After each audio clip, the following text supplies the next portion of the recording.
with all the right intentions, when Richie talked about how the improvement on the Z6II, the new firmware update, has been. He said that it's painting the eye right now better than the last time with the new firmware update. So I wanted to understand whether that impression that it is probably just being able to recognize the eye and not being better at actually focusing, whether that statement is true or not.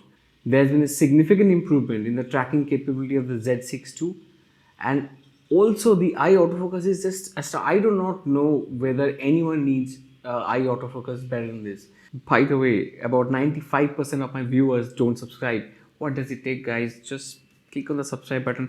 We are really putting in a lot of effort to bring these videos to you. I hope you like this episode as well, so please subscribe. Now let's move on. So about 5 months back, when I first got the Z6II, I had put it to test. In fact, I tested the eye autofocus at night, and what I found that the distance at which it picks up the eye did not actually change much, but the accuracy of sort of tracking the eye was much better and the face was much better.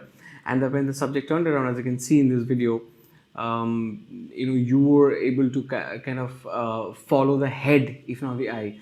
So those things are already improved on the Z6II. What it has done now significantly is actually improving on the distance. What if you use a long lens like a 70-200 2.8, or maybe an 85 1.2, 85 1.4, or even a 105 1.4? Those lenses will have extremely shallow depth of field, because with that kind of long focal length and coupled with wide aperture, you will be able to actually create a scene which is wide and yet it has very fantastic shallow depth of field. And I really like that kind of look, when you are able to take a full body shot, but you are able to actually focus exactly on the eye or one of those eyes. At the same time, you have a nice foreground blur and have a nice background blur.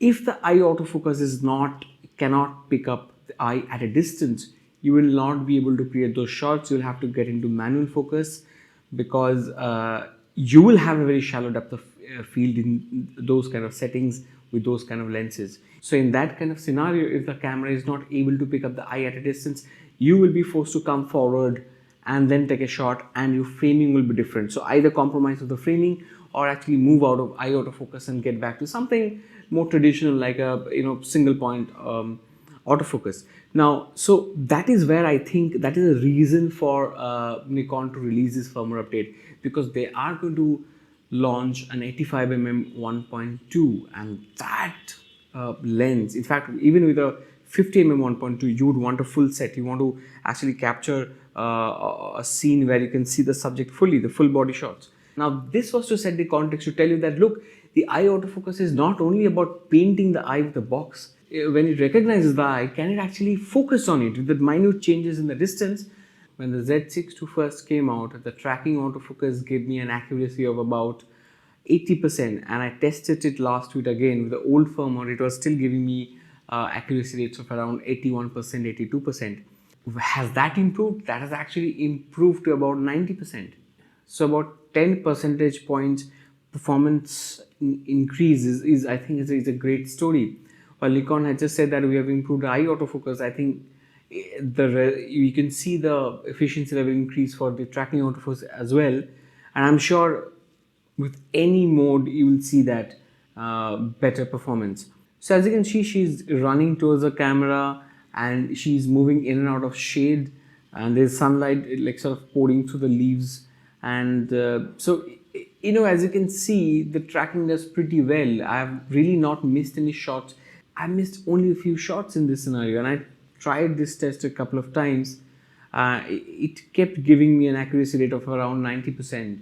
Now the next thing I wanted to do is actually I want to test the eye autofocus in the same scenario, but I use the wide area large with the box, with the eye autofocus activated within the box.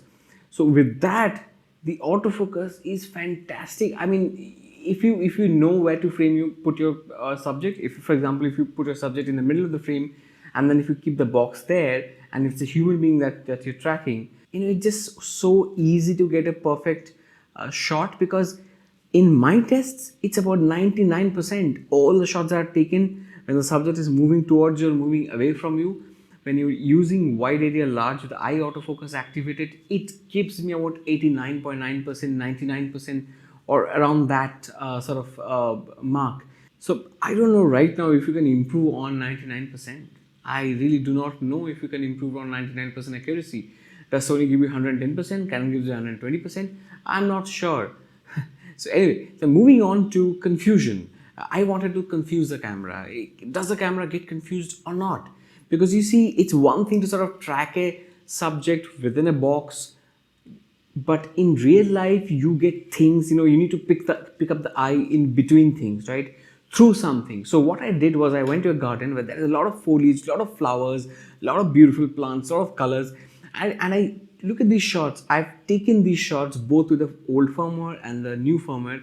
By the way, all these tests are done on the 70-200 at 200 mm at 2.8, and it's a fantastic lens. The review of the lens is coming now.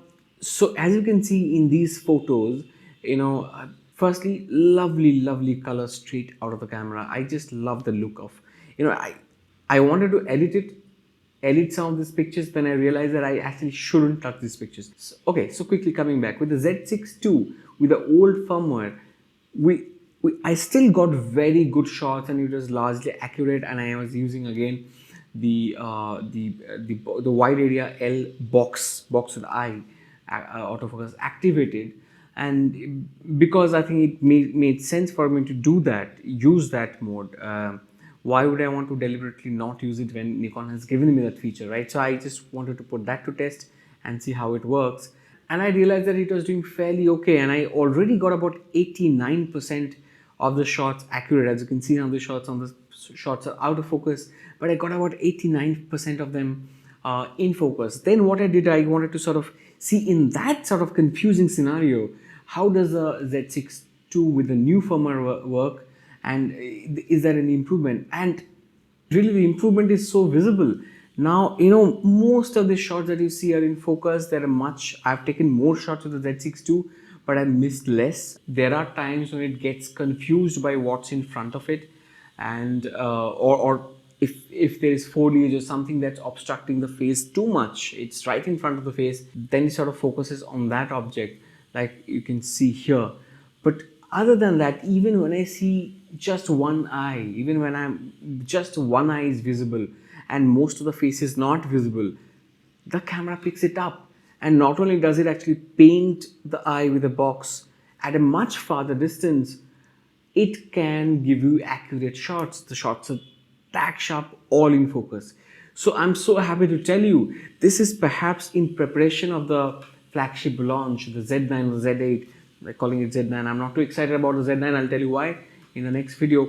But I think it's all in preparation of what's coming next. And we can see already with just one major firmware update, the camera is today so much more. It's like a brand new camera. Look at Matt Granger's review of it also. He's done a really nice review, and he has the same opinion as I have. It seems like that no one has really put it to test and shown you guys how the camera is actually performing with the eye autofocus. Jared Polin has come out and said, oh, Nikon is trying. I think that attitude needs to change now. There is a tangible, quantifiable improvement in the Z system, and I do not miss my D750 right now. I don't think I would have gotten better accuracy with the D500 right now. You can easily do sports shoots right now with the Z6II, and I'm sure the Z7II is slightly better at times, in fact, so definitely with that as well. So that's it, guys. I'll see you soon. I hope you liked it. I hope you enjoyed it. Please subscribe. See you around.